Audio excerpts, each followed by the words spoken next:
Welcome back to the Healing Motherhood Podcast. This week, we are talking all about the impacts of healing. We have spent a lot of time talking about what birth trauma is, how it impacts every aspect of our lives, what it might look like, what it might feel like. Well, this week, we are turning things around and we are talking about the impact of healing. What happens in our lives when we take the time, take the effort, maybe invest in ourselves a little bit, whether that's time, money, energy, effort. What happens when we invest that time and we really heal? How does it impact every other area of our life? Just like birth trauma has a ripple effect, so does healing. So we're going to start off this week by talking about how healing your birth experience impacts your connection to yourself. Then we will talk about how it impacts your relationship with your partner. We will go on to talk about how it impacts your parenting journey, the way you feel about parenting, the way you parent your children. The next day, we're going to dive into how it impacts your children and future generations. And then on day 5, we will wrap it up with how healing impacts your work life. So I'm Alexis, and I just want to thank you so much for being here. I know that by diving into this, you are gaining such a beautiful awareness to begin or continue your healing journey.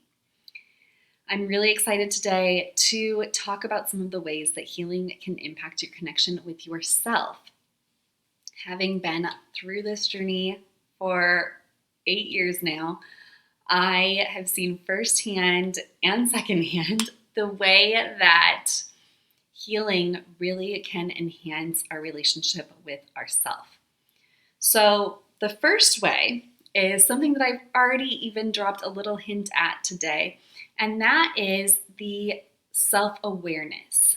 So that is getting kind of reacquainted, if you ever were before, or if you weren't, learning how to just be aware of your feelings, your emotions, the best coping strategies that work for you, not the ones that the influencer with the most followers uses, or the somatic coach with a giant Facebook group. What strategies work for you? Okay? The other thing is getting to know your default trauma response. A lot of us have one that we go to a lot. For me personally, I like to avoid or run away. So mine is kind of a flight response. So getting to know yourself so deeply that when you are triggered, you're like, oh yeah, that makes sense. Now, this isn't that we necessarily want to be somebody who's always just like in our brain, but we want to have a deep understanding of ourselves. So self-awareness is the first one. The next one is self-acceptance. And I guess actually I want to backtrack. With self-awareness, one thing to consider is also the relationship that we have with our body. So awareness has to also do with that mind-body connection. Knowing what you're feeling where. Is that tightness? Is that pain?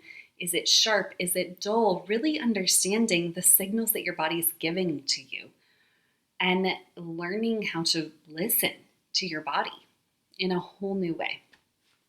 So then we'll move on to the next one, which is self-acceptance. And self-acceptance means that you have this beautiful awareness of yourself, of all of these parts of you. And now you're ready to really accept those parts. Healing is not about this self-improvement hype that's going on, right? It's not about becoming more productive. Self-acceptance is about becoming the truest version of yourself and being able to accept all parts of yourself, strengths and weaknesses. Right? And it's not necessarily about trying to fix weaknesses. Yes, we all have things that we might want to work on. And I'm not saying to be oblivious to those things, but accepting them, because without first accepting them, you're not going to get anywhere. And then just trying to look at life from more of a strengths-based view. So that kind of leads me into authenticity, right? We talked a little bit about becoming this truest version of yourself. And some people might even call it a remembrance of who you are, remembering who you were before society told you who to be, before big, scary things happened that altered your worldview, right? So when we talk about authenticity, it's how can you get through that acceptance stage and then be even more you.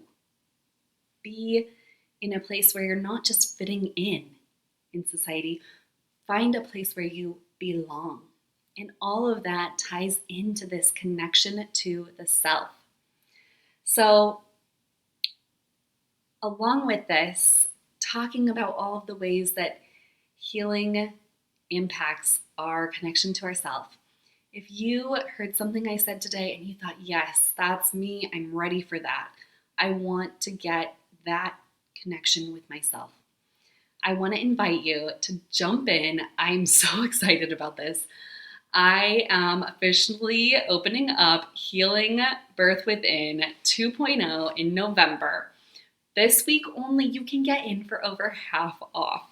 Okay? It is like the price for the whole program is a no-brainer anyway, is what I've been told. And then to get it for over half off, it's just gonna be amazing. And then when you sign up, you get immediate access to the Healing Tools Library, which ties directly into figuring out the best coping tools for you, the best healing tools for you to create your own healing plan.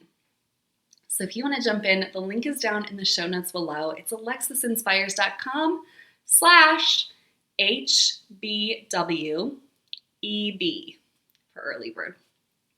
So I hope to see you in there.